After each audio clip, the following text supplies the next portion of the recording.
श्रीमद् भगवद गीता साक्षात भगवान की दिव्य वाणी है। इसकी महिमा अपार है, अपरिमित है। उसका यथार्थ में वर्णन कोई नहीं कर सकता। शेष महेश गणेश भी इसकी महिमा को पूरी तरह से नहीं कह सकते। फिर मनुष्य की तो बात ही क्या है।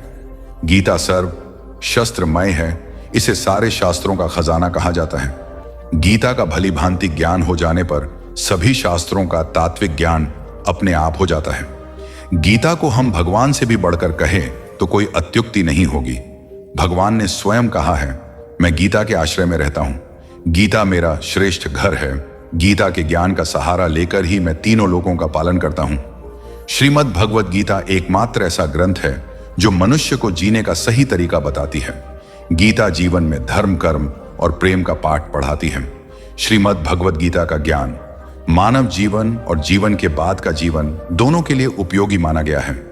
भगवद गीता में कुल 18 अध्याय और 700 श्लोक हैं, जिसे सभी के लिए पढ़ पाना थोड़ा मुश्किल है। इसीलिए आज के इस बेहद ही खास वीडियो में हम श्रीमद् भगवद गीता के 201 विचारों के बारे में बात करने वाले हैं, जिन्हें जानकर आप श्रीमद् भगवद गीता का सही मतलब समझ पाएंगे। इसलिए इन विचारों को आप हर रोज रात में सोने से पहले जरूर सुने। तो चलिए अब देर नहीं करते हुए वीडियो शुरू करते हैं। श्रीमद् भगवद गीता के अनुसार दुविधा में सही निर्णय लेने के लिए व्यक्ति को अपने विवेक, ज्ञान और योग का सही उपयोग करना चाहिए। गीता के दर्शन में यह स्पष्ट किया गया है कि मनुष्य को अपनी सांसारिक इच्छाओं और वासना से ऊपर उठकर अपनी आत्मा के उच्चतम रूप से जुड़ना चाहिए। इस प्रकार व्यक्ति को अपनी सच्ची पहचान, कर्तव्य और धर्म के बारे में स्पष्ट समझ प्राप्त होनी चाहिए, ताकि वह सही निर्णय ले सके। एक समय की बात है, एक छोटे से गांव में एक युवक अर्जुन नामक एक बहादुर और ईमानदार व्यक्ति रहता था। दिल नेक था, लेकिन जीवन में उसे कई प्रकार की कठिनाइयों का सामना करना पड़ता था। अर्जुन का मन हमेशा द्वंद्व और दुविधा में रहता था। वह जानता था कि उसे जीवन में सही रास्ते का चुनाव करना है, लेकिन उसे यही समझ में नहीं आता था कि सही निर्णय क्या होगा। अर्जुन के पास एक गुरु थे जो बहुत ही समझदार और ज्ञानी थे। वह जानते थे कि अर्जुन को अपनी राह पर चलने में कठिनाई आ रही थी और वह उसे सही मार्ग दिखाना चाहते थे। एक दिन अर्जुन ने गुरु से अपनी समस्या साझा की और कहा, गुरुजी, मैं अपने जीवन में कई निर्णय लेने में असमर्थ हूं। हर दिशा में मुझे दुविधा का सामना करना पड़ता है। क्या आप मुझे यह समझा सकते हैं कि मैं कैसे सही निर्णय ले सकता हूं?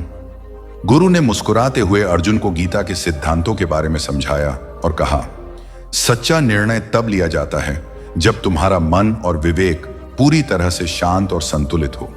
तुम्हें अपनी आत्मा से जुड़ने की आवश्यकता है, तभी तुम सही मार्ग को पहचान सकोगे। आपको मैं दुविधा से जुड़ी कहानी सुनता हूं। एक गांव के बाहरी छोर पर स्थित एक घना जंगल था, जहां से गुजरने वाला रास्ता व्यापारियों, साधुओं और यात्रियों के लिए मुख्य मार्ग था। अर्जुन अक्सर वहां जाकर ध्यान लगाया करता था, लेकिन इन दिनों उसके मन में एक अजीब सी बेचैनी थी। उसके पिता एक सम्मानित व्यक्ति थे और उन्होंने उसे हमेशा सत्य और धर्म के मार्ग पर चलने की शिक्षा दी थी। परंतु अब जब अर्जुन के सामने जीवन के महत्वपूर्ण निर्णय खड़े थे, तब वह उलझन में था। गांव में दो बड़े अवसर अर्जुन की प्रतीक्षा कर रहे थे।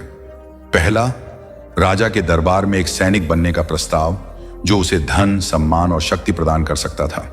दूसरा, उसके गुरु उसे आत्मज्ञान और तपस्या के मार्ग पर ले जाना चाहते थे, जो उसे आध्यात्मिक शांति दे सकता था। अर्जुन दोनों विकल्पों के बीच फंसा हुआ था। एक ओर सांसारिक कर्तव्य था और दूसरी ओर आत्मा की शांति। क्या वह अपने परिवार की जरूरतों को पूरा करने के लिए राजा के दरबार में नौकरी करे, या क्या वह सांसारिक मोह छोड़कर आत्मज्ञान की खोज में निकले? उसकी इसी दुविधा ने उसे गुरु के पास जाने को प्रेरित किया। गुरु वशिष्ठ एक शांत चित्त और तेजस्वी महात्मा थे। जब अर्जुन ने अपनी दुविधा उनके सामने रखी, तो वे मुस्कुराए और बोले, अर्जुन, तुम्हारी स्थिति महाभारत के युद्ध के समय श्री कृष्ण द्वारा अर्जुन को दिए गए उपदेश जैसी है। यह समझने की कोशिश करो कि जीवन में हर निर्णय का आधार तुम्हारी अंतरात्मा होनी चाहिए, न कि केवल लालसा या भय। अर्जुन बोला, लेकिन गुरुजी, मैं यह कैसे समझूं कि सही क्या है? मेरे परिवार को धन की आवश्यकता है, लेकिन मेरा मन आत्मज्ञान की राह पर जाना चाहता है। गुरु बोले, भगवद गीता के अनुसार कर्म योग और भक्ति योग दोनों ही मोक्ष की ओर ले जाते हैं। तुम्हें अपने स्वभाव और कर्तव्य के अनुसार चुनाव करना चाहिए। गुरु ने उसे गीता का एक श्लोक सुनाया, कर्मण्येवाधिकारस्ते मां फलेषु कदाचन मां कर्म फल हेतुर्भूर्मा ते संगोस्त्व कर्मणि।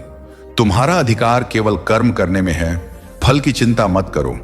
कर्म को छोड़ने की प्रवृत्ति भी सही नहीं है, इसलिए निष्काम भाव से कर्म करो।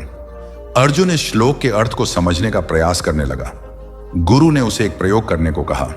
गुरु ने अर्जुन को जंगल में ध्यान करने के लिए भेजा और कहा, 7 दिन तक ध्यान लगाओ और अपने भीतर झांक कर देखो। अपने हृदय से पूछो कि तुम्हारे लिए कौन सा मार्ग उचित है। अर्जुन जंगल में चला गया और ध्यान में बैठ गया। पहले 2 दिन तक उसका मन विचलित रहा। उसके भीतर दोनों मार्गों की उलझन चलती रही। तीसरे दिन उसने अनुभव किया कि सांसारिक कर्तव्य निभाना भी आवश्यक है, क्योंकि यही उसका स्वाभाविक धर्म, स्वधर्म है। 7वें दिन वह गुरु के पास लौटा और बोला, गुरुजी, मुझे समझ आ गया कि मेरा कर्तव्य है कि मैं राजा के दरबार में सेवा करूं और अपने परिवार की जिम्मेदारी निभाऊं, लेकिन मैं यह भी सुनिश्चित करूंगा कि मैं अपने आध्यात्मिक मार्ग को न छोड़ूं।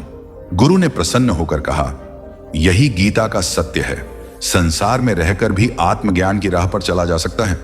बस अपने कर्मों को ईश्वर को अर्पित करो और फल की चिंता छोड़ दो। अर्जुन की दुविधा समाप्त हो गई। अब वह निर्णय ले चुका था। वह राजा की सेना में शामिल होगा, लेकिन साथ ही अपने गुरु के उपदेशों का पालन करके आत्मज्ञान की खोज भी जारी रखेगा।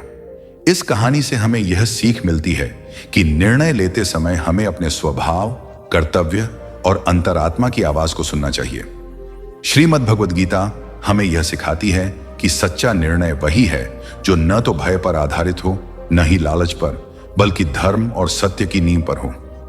क्या आपको यह कहानी पसंद आई? गुरु वशिष्ठ के उपदेशों को समझने के बाद अर्जुन आत्मविश्वास से भर गया। अब वह जानता था कि उसे राजा के दरबार में जाना है, लेकिन आत्मज्ञान की यात्रा भी जारी रखनी है। अगले दिन वह राजा के महल पहुंचा। राजा ने उसका साहस और कुशलता देखकर उसे अपनी सेना में एक महत्वपूर्ण पद पर नियुक्त कर दिया। अर्जुन को अपने कर्तव्यों में लगन से कार्य करने में आनंद आने लगा, लेकिन वह हर सुबह ध्यान और साधना करना नहीं भूलता था। कुछ महीनों बाद एक नई परीक्षा आई। पड़ोसी राज्य ने राजा के क्षेत्र पर आक्रमण कर दिया। अर्जुन को सेना की अगुवाई करनी थी। वह युद्ध करना चाहता था, लेकिन उसके मन में शंका थी, क्या हिंसा करना अधर्म नहीं होगा? वह फिर से गुरु के पास गया और अपनी दुविधा बताई। गुरु वशिष्ठ मुस्कुराए और बोले, याद रखो अर्जुन, अधर्म के खिलाफ युद्ध करना ही धर्म है।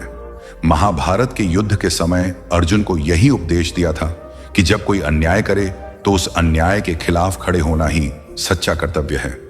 गुरु ने उसे एक और श्लोक सुनाया, यदा यदा ही धर्मस्य ग्लानिर्भवति भारत अभ्युत्थानम धर्मस्य तदात्मानं सृजाम्यहम्। जब जब धर्म की हानि होती है और अधर्म बढ़ता है, तब मैं स्वयं धर्म की रक्षा के लिए प्रकट होता हूं। अब अर्जुन की दुविधा समाप्त हो चुकी थी। उसने निश्चय कर लिया कि वह युद्ध करेगा, लेकिन केवल धर्म की रक्षा के लिए, न कि लोभ या क्रोध से प्रेरित होकर। युद्ध का दिन आ गया। अर्जुन ने अपनी सेना का नेतृत्व किया और पूरी निष्ठा से युद्ध किया। उसकी रणनीति, धैर्य और साहस के कारण राजा की सेना को विजय प्राप्त हुई। युद्ध समाप्त होते ही अर्जुन ने अपने गुरु को याद किया और सोचा, मैंने अपने कर्म को निष्काम भाव से किया, न कि किसी स्वार्थवश। यही सच्चा कर्मयोग है। राजा ने अर्जुन को सम्मानित किया और उसे उच्च पद प्रदान किया, लेकिन अर्जुन अब समझ चुका था कि उसकी सच्ची पहचान न तो यह पद है, न ही यह सम्मान, बल्कि उसका सच्चा स्वरूप आत्मा है, जो सदा अजर, अमर और शुद्ध है। कुछ वर्षों तक राजा की सेवा करने के बाद अर्जुन को महसूस हुआ कि अब उसे सांसारिक कर्तव्यों से आगे बढ़कर आत्मज्ञान की ओर जाना चाहिए। उसने अपने पद से त्यागपत्र दिया और गुरु वशिष्ठ के पास वापस चला गया। गुरु ने उसे तपस्या और ध्यान का मार्ग दिखाया। वर्षों की साधना के बाद अर्जुन को आत्म साक्षात्कार हुआ। वह अब संसार के मोह से मुक्त हो गया था। अब उसे यह स्पष्ट हो गया कि सही निर्णय हमेशा वही होता है जो सत्य, कर्तव्य और निष्काम भाव से लिया जाए।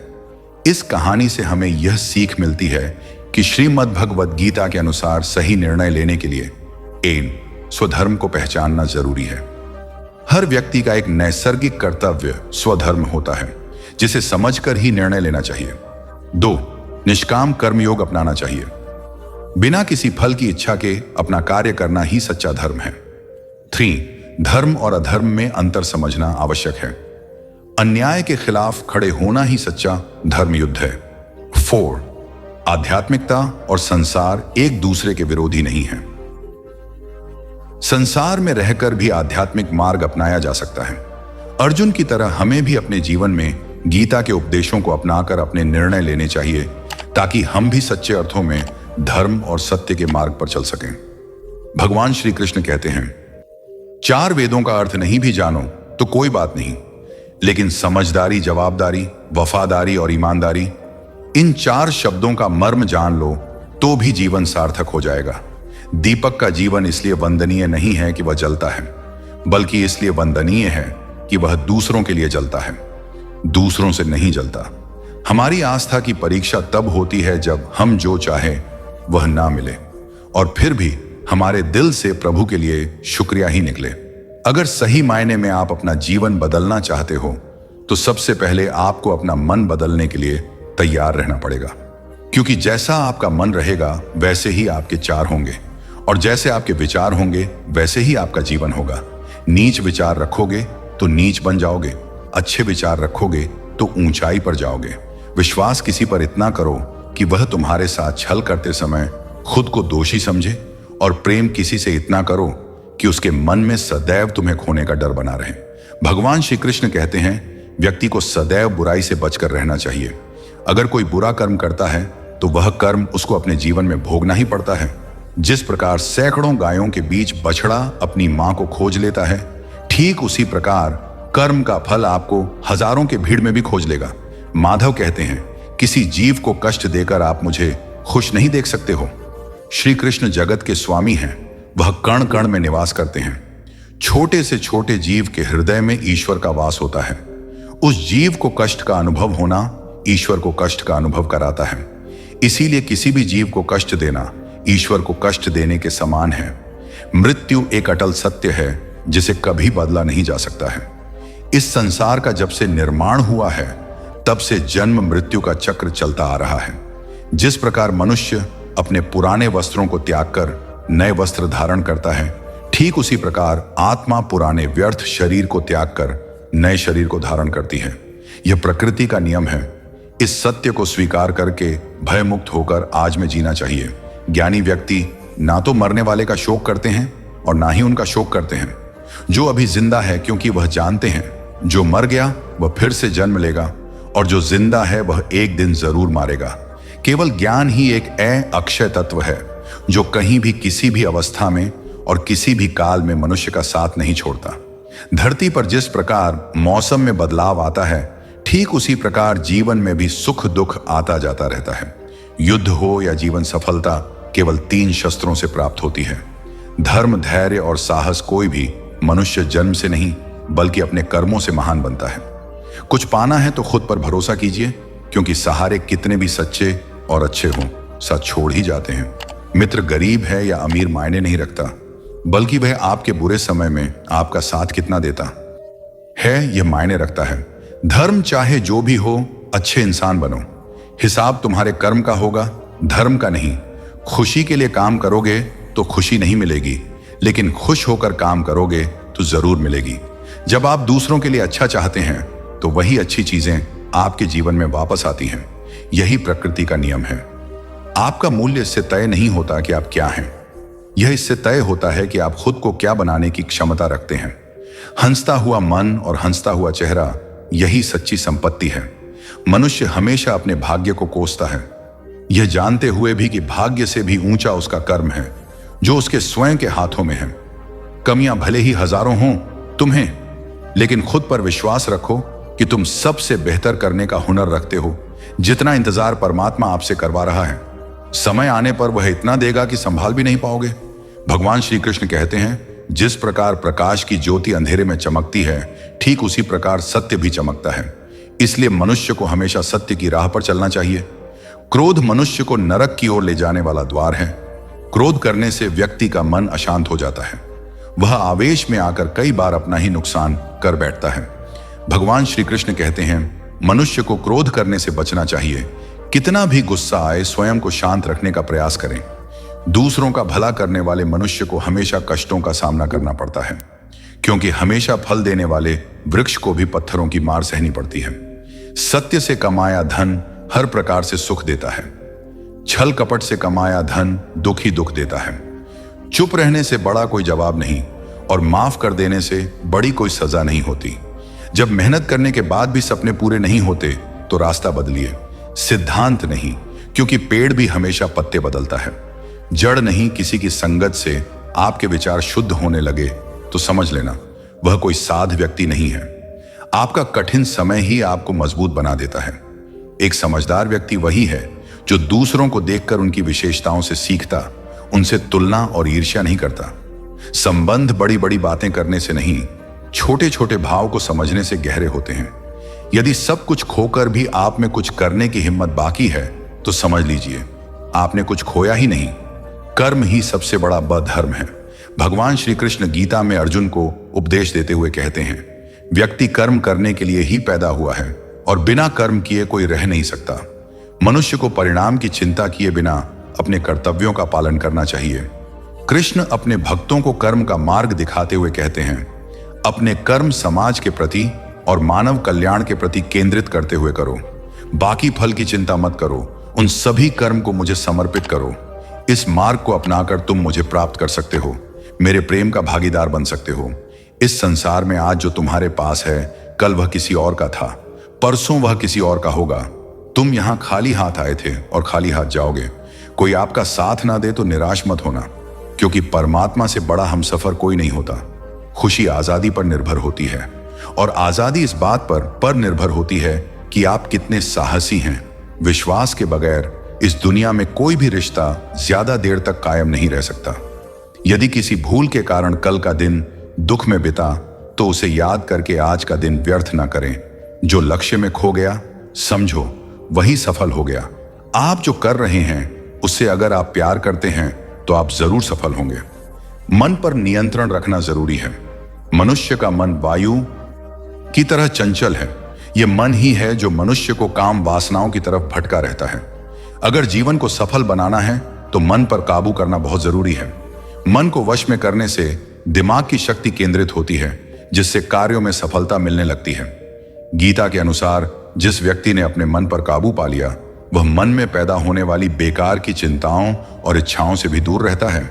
साथ ही व्यक्ति अपने लक्ष्य को भी आसानी से प्राप्त कर लेता है।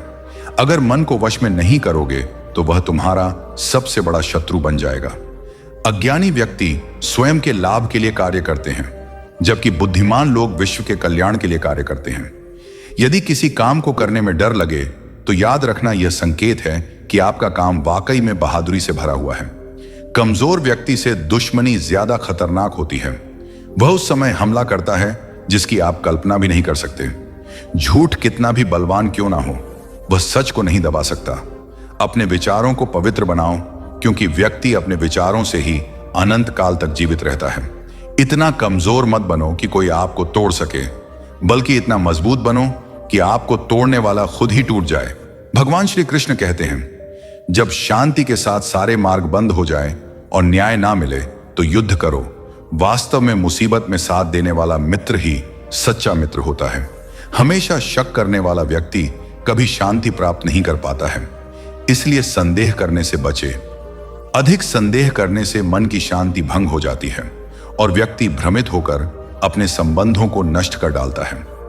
तन की सुंदरता मन को आकर्षित करती है, जबकि स्वभाव की सुंदर हृदय को आकर्षित करती है। इसीलिए मनुष्य का स्वभाव हमेशा निर्मल होना चाहिए। कौन क्या कर रहा है, कैसे कर रहा है और क्यों कर रहा है, इन सब से आप जितना दूर रहेंगे उतना ही खुश रहेंगे। जिंदगी में हम कितने सही हैं और कितने गलत हैं, ये सिर्फ दो लोग जानते हैं, एक परमात्मा और दूसरी हमारी अंतरात्मा। भगवान श्री कृष्ण कहते हैं, जिस मनुष्य के अंदर ज्ञान की कमी और ईश्वर में श्रद्धा नहीं होती, वह मनुष्य जीवन में कभी भी आनंद और सफलता को प्राप्त नहीं कर पाता। भगवान कहते हैं, जो मनुष्य सुख और दुख में शांत रहता है, जिसके राग भय और क्रोध नष्ट हो गए हैं, जो मनुष्य शुभ और अशुभ वस्तु को पाकर ना प्रसन्न होता है और ना द्वेष करता है, जिन्होंने अब अपनी इंद्रियों को वश में कर लिया है। वह स्थिर बुद्धि मनुष्य मुनि के समान है। ऐसा मनुष्य स्थिर चित्त और इंद्रियों को वश में करके ज्ञान द्वारा परमात्मा को प्राप्त करके हमेशा संतुष्ट रहता है। जिस प्रकार समुद्र की स्थिति अचल है, भारी से भारी आंधी तूफान आने पर या अनेक नदियों के जल प्रवाह उसमें प्रविष्ट होने पर भी वह अपनी स्थिति से विचलित नहीं होता, मर्यादा का त्याग नहीं करता, उसी प्रकार परमात्मा के स्वरूप में स्थित योगी की स्थिति भी सर्वदा अचल होती है। बड़े से बड़े सांसारिक सुख दुखों का सहयोग वियोग होने पर भी उसकी स्थिति में जरा भी अंतर नहीं पड़ता। वह योगी परमात्मा में नित्य निरंतर अटल और एक रस स्थित रहता है। अपना काम बनाने के लिए लोग आपकी तारीफ करेंगे, आपसे रिश्ता बनाने की कोशिश करेंगे, लेकिन उनके व्यवहार को सच मानकर अगर आप फंस जाएंगे तो आगे चलकर आपको ही नुकसान होगा।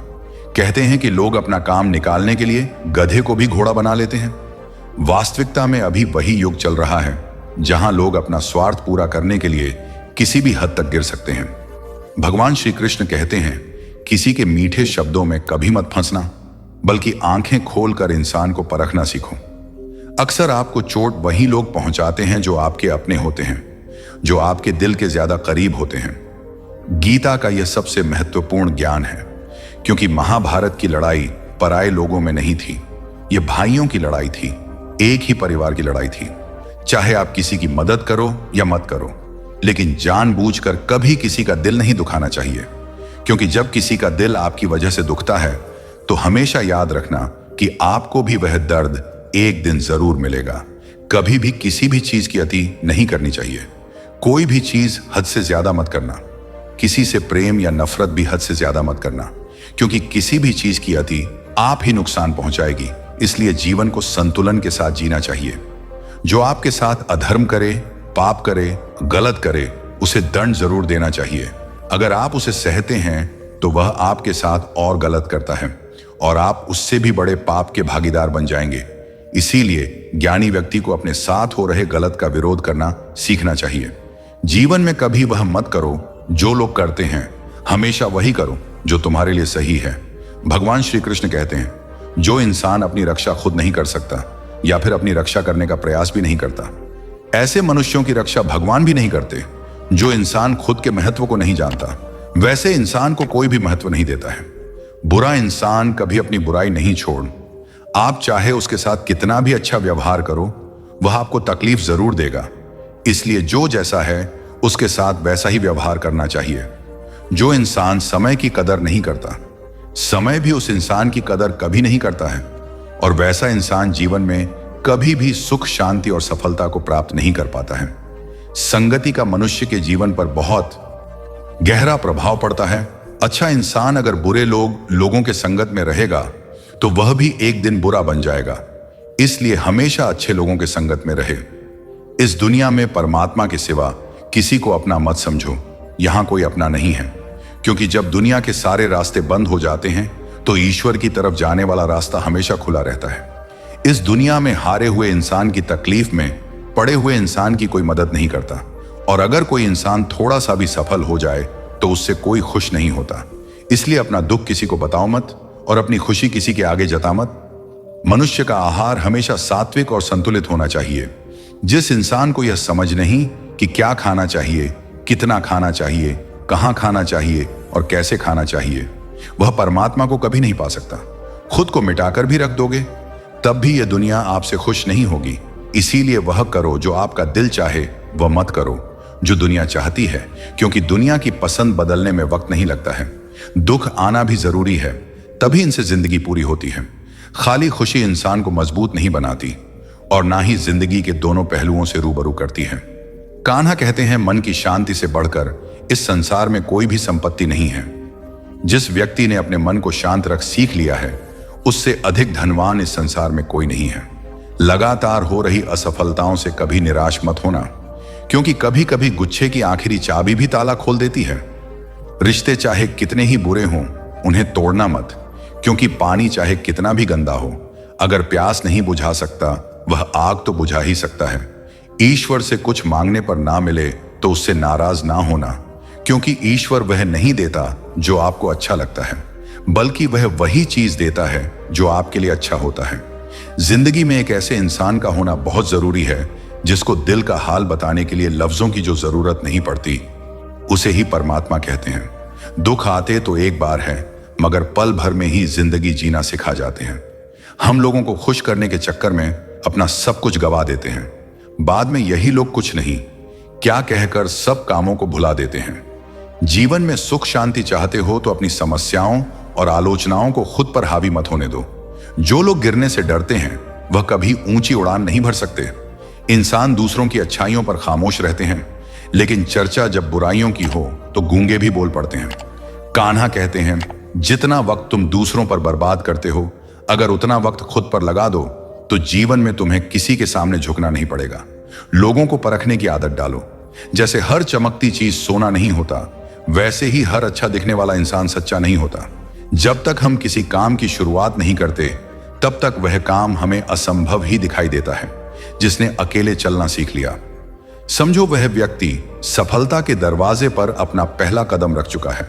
खुश रहने का बस एक ही मंत्र है, उम्मीद बस खुद से रखो, किसी और इंसान से नहीं। मोह विनाश का कारण होता है। मनुष्य के दुखों का मूल कारण उसका मोह ही है।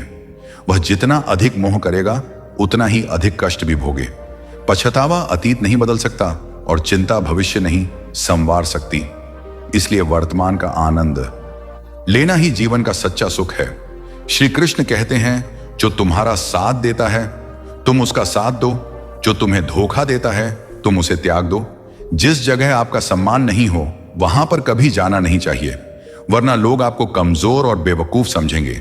जहां बारिश ना हो वहां फसल खराब हो जाती है, और जहां संस्कार ना हो वहां नस्ल भी खराब हो जाती है। जो लोग यह कहते हैं मेरे पास वक्त नहीं है, असल में उनके खास रिश्तों की गिनती में आपका नाम ही नहीं है। बात इतनी मधुर रखो कि कभी वापस भी लेनी पड़े तो आपको कड़वी ना लगे। खुद में थोड़ा स्वाभिमान होना जरूरी है, वरना लोग आपको वहां भी दबाने की कोशिश करेंगे जहां आपका अधिकार है। श्रेष्ठ पुरुष जैसा आचरण करता है, अन्य पुरुष भी वैसा ही आचरण करते हैं। वह जो कुछ प्रमाण देता है, समस्त मनुष्य समुदाय उसी के पद चिन्हों पर अपने रास्ते चुनता है। इसलिए सज्जन व्यक्तियों को सदैव अच्छा व्यवहार करना चाहिए।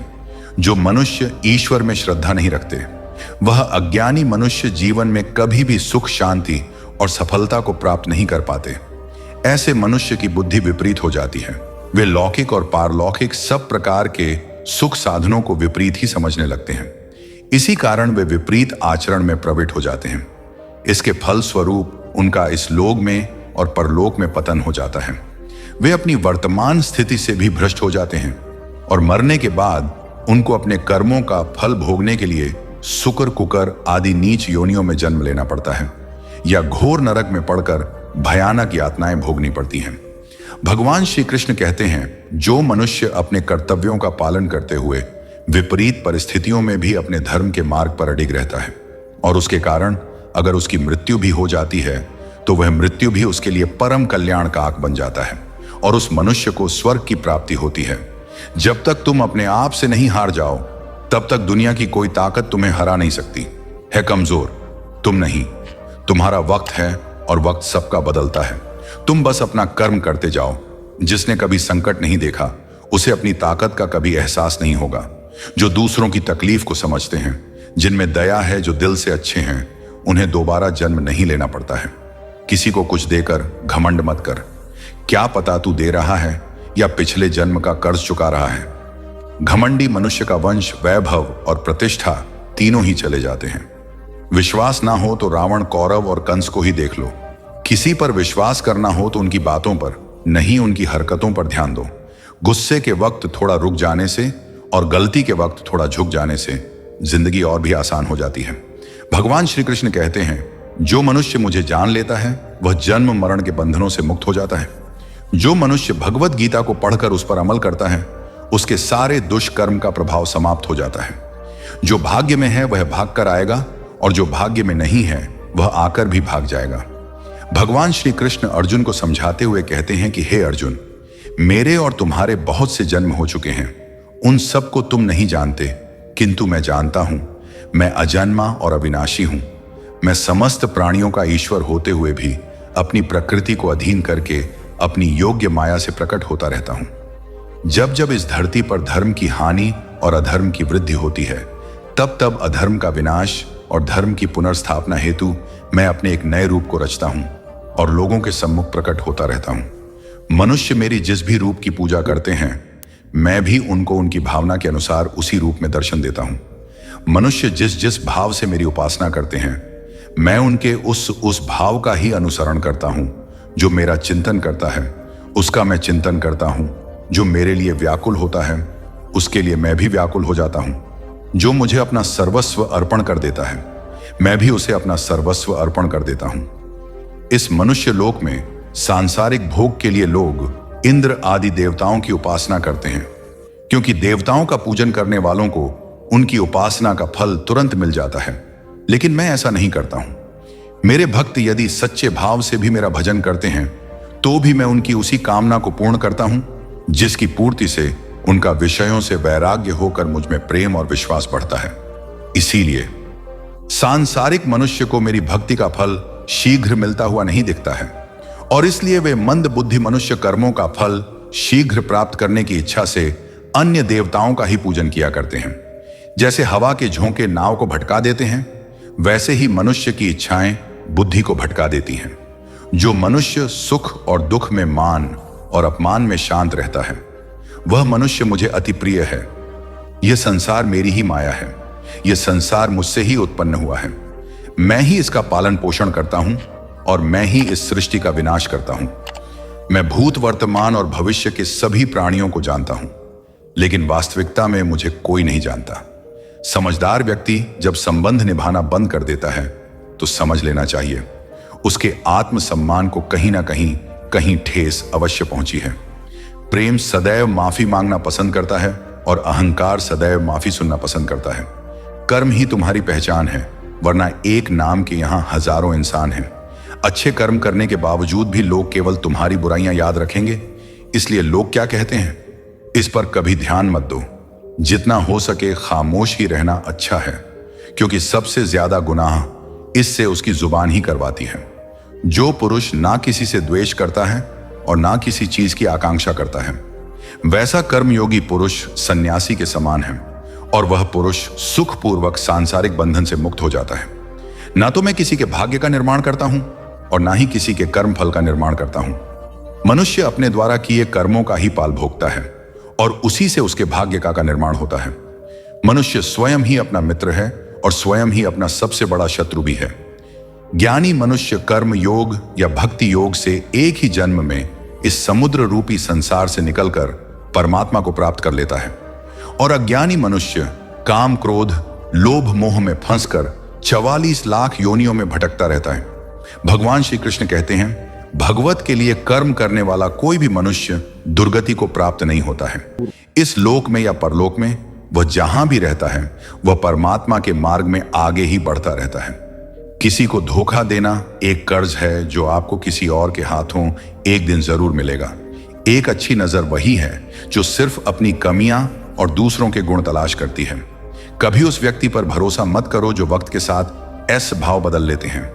जीवन में कभी किसी से अपनी तुलना मत करो। तुम जैसे हो सर्वश्रेष्ठ हो। सबको अपना जीवन बदलने के लिए समय मिलता है, परंतु समय बदलने के लिए दोबारा जीवन नहीं मिलता है। जो होने वाला है वह होकर रहता है, और जो नहीं होने वाला है वह कभी नहीं होता। ऐसा निश्चय जिनकी बुद्धि में होता है, उन्हें चिंता कभी नहीं सताती है। जिनकी बुद्धि माया ने हर ली है, जो जान पूकर पाप कर्मों में ही लिप्त है, जो मुझे जानने की चेष्टा भी नहीं करते, ऐसे मनुष्य को जीवन में और जीवन के बाद के जीवन में भी कष्टों से मुक्ति नहीं मिल पाता है। जो मनुष्य अंतकाल में भी मुझको स्मरण करता हुआ शरीर त्याग है, वह मेरे परम धाम को प्राप्त होता है। इसमें कोई संशय नहीं है।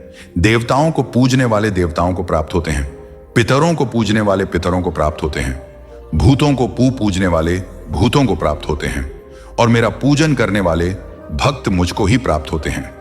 इसलिए मेरे भक्तों का पुनर्जन्म नहीं होता। जो कोई भक्त मेरे लिए प्रेम से पत्र, पुष्प, फल, जल आदि अर्पण करता है, उस शुद्ध बुद्धि भक्त का प्रेम पूर्वक अर्पण किया हुआ वह पत्र पुष्प में सद्गुण से प्रकट होकर प्रेम पूर्वक खाता हूं। तू जो कर्म करता है, जो खाता है, जो हवन करता है, जो दान देता है और जो तप करता है, वह सब मुझे अर्पण कर मैं तुम्हें मुक्ति प्रदान करूंगा। मेरे लिए ना तो कोई प्रिय है और ना ही अप्रिय, परंतु जो भक्त मुझको प्रेम से भजते हैं वह मुझ में है और मैं उनमें हूं।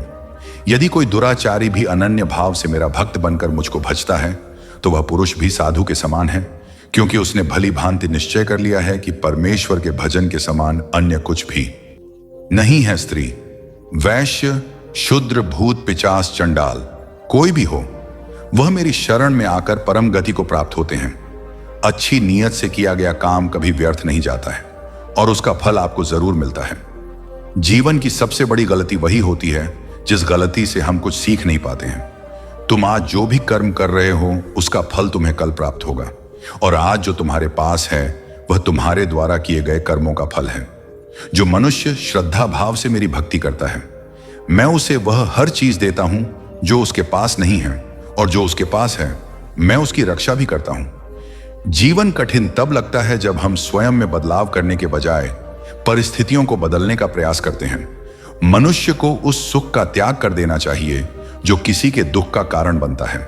जिस समय कोई समस्या जन्म लेती है उसके साथ उसका समाधान भी जन्म लेता है।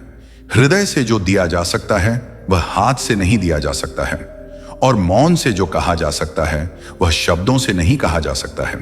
चीजों की कीमत मिलने से पहले होती है और इंसानों की कीमत खोने के बाद होती है।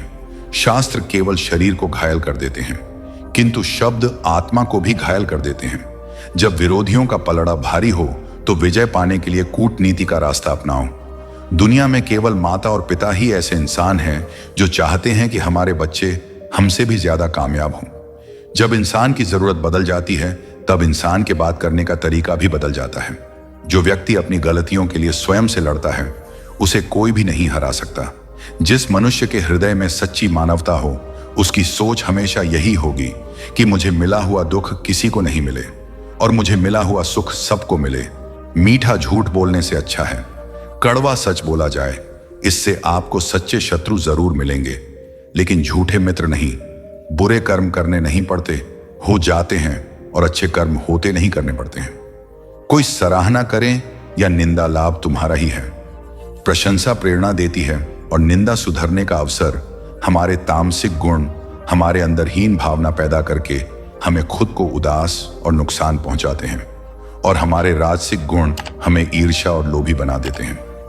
भगवान श्री कृष्ण कहते हैं, हर मनुष्य को तामसिक और राजसिक गुणों को खत्म करके अपने सात्विक गुणों से परिचित होना पड़ेगा।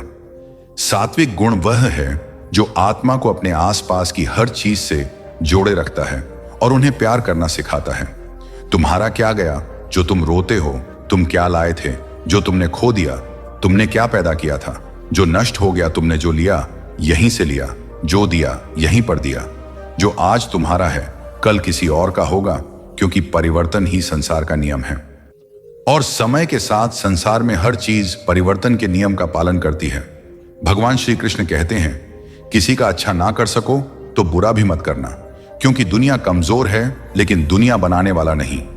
हे अर्जुन, संपूर्ण प्राणी जन्म से पहले अप्राकृतिक है तथा दूसरा कोई अधिकार पुरुष ही इसे आश्चर्य की भांति सुनता है, और कोई कोई तो सुनकर भी इसको नहीं जानता। यहां श्री भगवान का भाव है कि आत्मा आश्चर्यमय है, इसलिए उसे देखने वाला संसार में कोई विरला ही होता है, और वह उसे आश्चर्य की भांति देखता है। जो महापुरुष परमात्मा को जानने वाले हैं, जो संपूर्ण वेदों और शास्त्रों के झाता है, वे ही आत्मा का वर्णन कर सकते हैं, और उनका वर्णन करना भी आ की भांति होता है। इस आत्मा के वर्णन को सुनने वाला सदाचारी आस्तिक पुरुष भी कोई विरला होता है, और उसका सुनना भी आश्चर्य की भांति होता है। हे अर्जुन, यह आत्मा सबके शरीरों में सादा ही अवध है, इसका कभी नाश नहीं हो सकता। इस कारण संपूर्ण प्राणियों के लिए तू शोक करने के योग्य नहीं है, तथा अपने धर्म को देखकर भी तू शोक करने के योग्य नहीं है, अर्थात तुझे भय नहीं करना चाहिए, क्योंकि क्षत्रिय के लिए धर्मयुक्त योद्धा से बढ़कर दूसरा कोई कल्याणकारी कर्तव्य नहीं है। हे पार्थ, अपने आप प्राप्त हुए और खुले हुए स्वर्ग के द्वार रूपी इस प्रकार के योद्धा को भाग्यवान क्षत्रिय लोग ही पाते हैं। किंतु यदि तू इस धर्मयुक्त युद्ध को नहीं करेगा तो स्वधर्म और कीर्ति को खोकर पाप को प्राप्त होगा, तथा सब लोग अनंत काल तक तेरी अपकीर्ति की चर्चा करेंगे। और माननीय पुरुष के लिए अपकीर्ति मरण से भी बढ़कर है, और जिनकी दृष्टि में तू पहले बहुत सम्मानित होकर अब लघुता को प्राप्त होगा। वे महारथ लोग तुझे भय के कारण युद्ध से हटा हुआ मानेंगे। तेरे वैरी लोग अर्थात तुम्हारे शत्रुघ्न तेरे सामर्थ्य की निंदा करते हुए तुझे बहुत से ना कहने योग्य वचन भी कहेंगे। उससे अधिक दुख और क्या होगा? या तो तू युद्ध में मारा जाएगा और स्वर्ग को प्राप्त होगा, अथवा संग्राम में जीतकर पृथ्वी का राज्य भोगे। इस कारण हे अर्जुन, तुम युद्ध के लिए निश्चित करके खड़े हो जाओ। जय पराजय, लाभ हानि और सुख दुखों को समान समझकर युद्ध के लिए तैयार हो जा। इस प्रकार युद्ध करने से तू पाप को नहीं प्राप्त होगा। हे पाठ, यह बुद्ध भी तेरे लिए ज्ञान योग के विषय में कही गई, और अब तू इसको कर्म योग के विषय में सुन। इस बुद्धि को जानकर तू कर्मों के बंधन को भली भांति त्याग देगा, अर्थात सर्वथा नष्ट कर डालेगा। इस कर्म योग में आरंभ का अर्थात बीज का नाश नहीं है, और उल्टा फल रूप दोष भी नहीं है, बल्कि इस कर्म योग रूप धर्म का थोड़ा सा भी साधन जन्म मृत्यु रूप महान भय से रक्षा कर लेता है। यहां श्री भगवान के कहने का भाव है कि कर्म योग का कभी नाश नहीं होता। इसके संस्कार साधक के अंतकरण में स्थित हो जाते हैं और वे साधक को दूसरे जन्म में पुनः साधन में लगा देते हैं। निष्काम भाव से किए गए कर्मों का विपरीत परिणाम भी नहीं होता है, और ऐसा साधक भगवान को प्राप्त हो जाता है। हे अर्जुन, इस कर्म योग में निश्चयम का बुद्धि भी एक ही होती है, किंतु अस्थिर विचार वाले विवेकहीन काम मनुष्यों की बुद्धि निश्चय ही बहुत भेदों वाली और अनंत होती है। जब फैसला लेना हो तो बुद्धि एक ही होती है, लेकिन जहां सोच की फैसले की निर्णय की कमी हो वहां कई बुद्धियां काम करती हैं। यहां अनिर्बन जाने कई दिशाओं में आपका ध्यान आपकी बुद्धि जाती है, लेकिन अगर आप निर्णय करने की सोच लें तो उसके बाद उस काम को करने का ही प्राण होता है। हे अर्जुन, जो भोगों में तन्मय हो रहे हैं, जो कर्म फल के प्रशंसक वेद वाक्यों में ही प्रीति रखते हैं, जिनकी बुद्धि में स्वर्ग ही परम प्राप्य वस्तु है और जो स्वर्ग से बढ़कर दूसरी कोई वस्तु ही नहीं है, यानी ऐसे लोग जो कर्म के बदले में होने वाले सिर्फ फल या लाभ की बात करते हैं, तो वह कर्म नहीं स्वार्थ बन जाता है, उसे कर्म नहीं कह सकते। हे अर्जुन, जो अज्ञानी लोग सिर्फ दिखाओ शोभा युक्त वाणी को कहते हैं, वह ढोंगी होते हैं। वह कहते बहुत कुछ है लेकिन करते बहुत कम है। ऐसे लोगों से बचकर रहना चाहिए जो कर्म की बातें भोग और ऐश्वर्य के लिए करते हैं, जिनका ध्येय सिर्फ भोग और ऐश्वर्य है। उन पुरुषों की परमात्मा में निश्चय आत्म का बोध भी नहीं होती। हे अर्जुन, वेदों के कर्म कांड हमारी प्रकृति के 3 गुणों से जुड़े हैं, इसलिए तू उन भोगों एवं उनके साधनों में आसक्तिहीन हर्षोकादि द्वंद्व से रहित नित्य वस्तु परमात्मा में स्थित योग और क्षेम को ना चाहने वाला और स्वाधीन अंतकरण वाला हो। यहां श्री भगवान कहते हैं वेद भी 3 गुणों में समाप्त हो जाते हैं, उससे आगे वे भी नहीं जानते। उसे आगे है कर्म योग। श्री भगवान का कहना है कि कर्म करो लेकिन उससे अक्ति मत रखो। बेहद बड़े जलाशय के प्राप्त हो जाने पर छोटे जलाशय में मनुष्य का जितना प्रयोजन रहे है, उसी तरह से जिसने ब्रह्म तत्व को समझ लिया तब उसके लिए वेदों की कोई आवश्यकता नहीं रह जाती है। तेरा कर्म करने में ही अधिकार है, उसके फलों में कभी नहीं। इसलिए तू कर्मों के फल के लिए काम मत कर, लेकिन ऐसा भी ना हो कि तू काम ही मत कर। कर्म करना है लेकिन फल के लिए नहीं।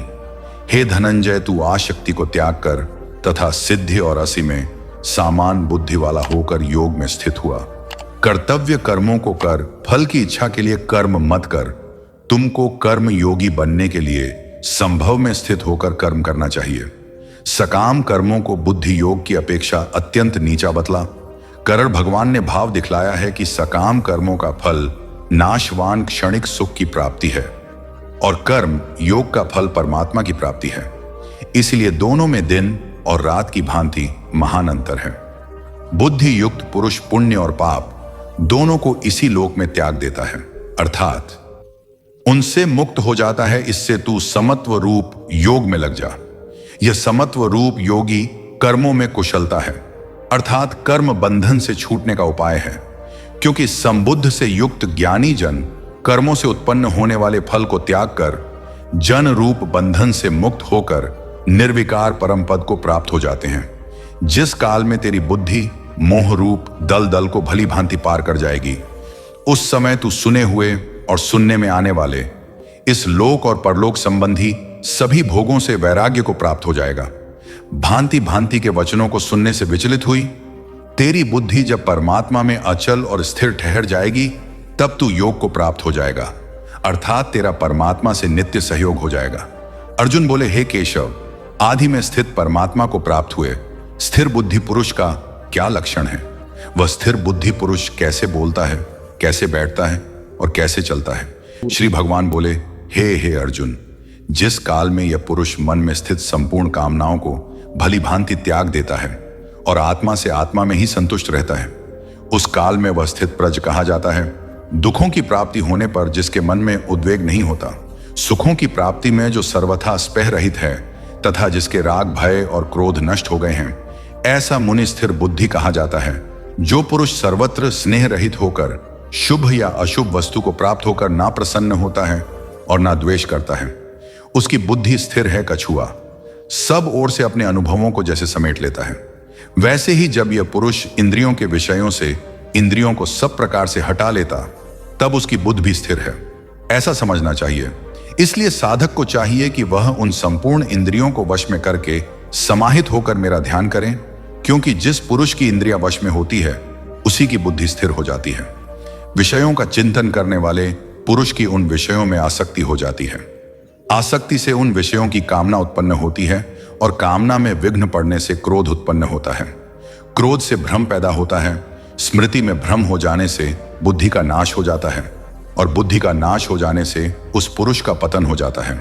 जिस प्रकार हवा के झोंके नाव को भटका देती है, ठीक उसी प्रकार मनुष्य की इंद्रियां उसकी बुद्धि को भटका देती हैं।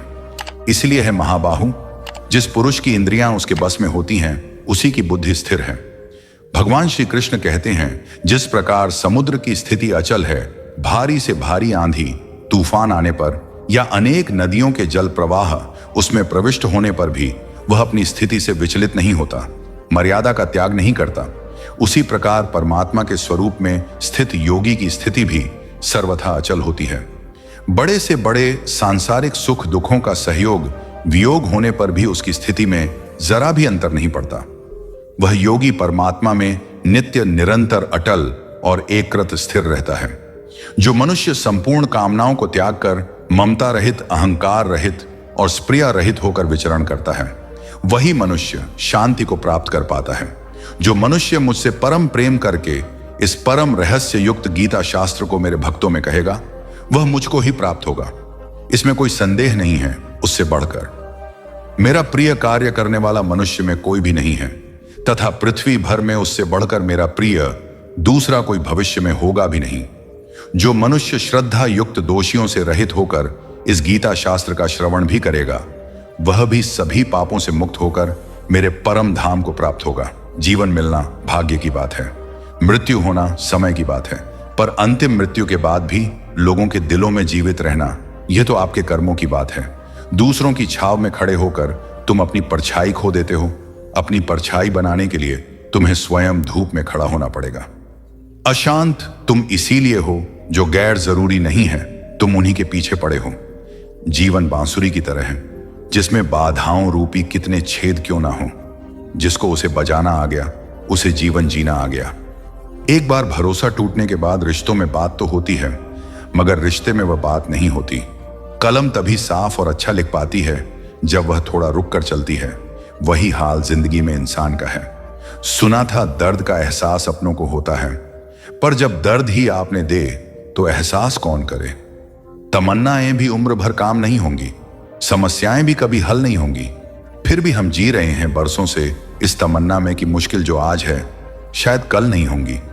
शब्द और व्यक्तित्व एक ही होते हैं, बस अर्थ बदल जाते हैं। जो हमसे प्यार करते हैं उनके लिए हम हमेशा सही होते हैं, और जो लोग दिखावा करते हैं उनके लिए हमेशा गलत। दोस्तों, भगवान श्री कृष्ण की यह बातें अगर आपको पसंद आई तो कमेंट में जय श्री राधे कृष्ण जरूर लिखें, और ऐसे ही प्रेरणादायक वीडियो देखने के लिए आपके अपने भक्ति के रंग चैनल को सब्सक्राइब कर लें।